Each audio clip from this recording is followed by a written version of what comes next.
Okay, let's spend the next few minutes living inside Zacchaeus. We want to thank St. Ignatius for giving us that great method of getting inside the scene of a gospel passage by using the five senses: the sight, the sound, the smell, the taste, the touch. But I think in some way maybe our method is a little bit different, or builds on that, which is to get inside the character. Let's get inside the character of Zacchaeus. And a great tool to do that is motive. What's his motive? What's his motive? Because we know he's a tax collector, and now suddenly he wants to see Jesus. He goes there, there's a large crowd, and he climbs a tree. So I think we could safely conclude that it's not simply curiosity. He's a practical man. And so what is the motive? What is the motive? What has driven him to do this? And we see that he's not just a tax collector, he's also the chief tax collector, and he's also very wealthy. So one thing we can at least guess is that he really doesn't care what people think.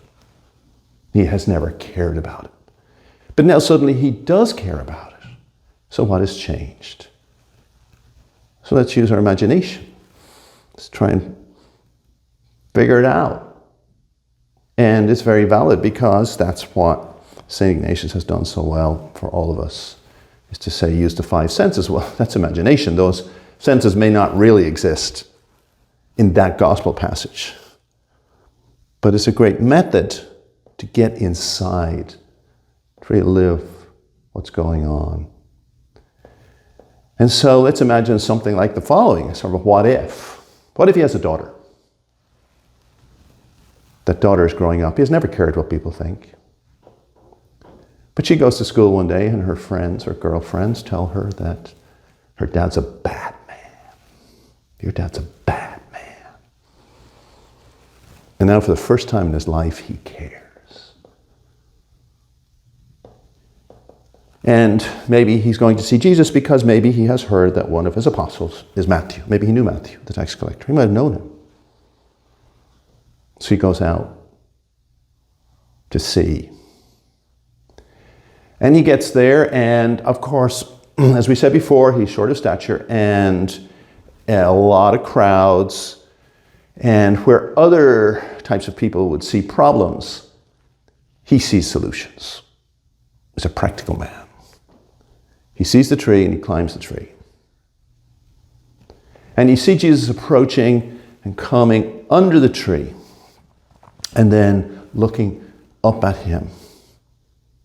And he says, "Zacchaeus, come down." Well, as a practical man, he's very cautious. He wants to frame the negotiation. That's his life. But then Jesus uses the magic word. "I want to stay in your home." He's down like a shot. I mean, he's down off that tree so fast. And it's also very beautiful. If he had said, "Zacchaeus, I want to have dinner at your home, or I want to eat at your home," that would have made him more suspicious.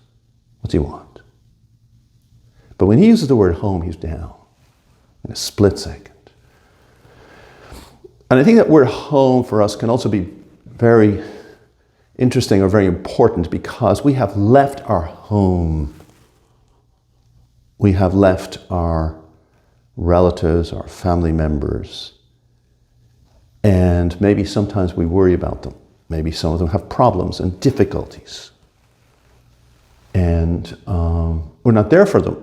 We could think to ourselves that we're there more for other people than we are for our own family, especially as legionaries, where we sent to work in different countries, or at least in different states. So we're not there.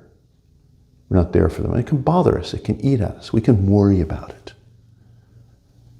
And I think what helps me an awful lot is this and other passages where Christ is saying, "I want to stay in your home." We leave, but Christ doesn't leave our home. And it's sort of a little pact there. You respond to my calling, I'll take care of your people. I will take care of your people. Anyway, Zacchaeus is in the tree. Here's the word home. Extremely motivated, very practical man. Comes right down and immediately, as we know, starts to do things, give orders. That's who he is. And Jesus comes and stays in his home. And we see that. We also see it says, today in this house, salvation has come. So Christ is there.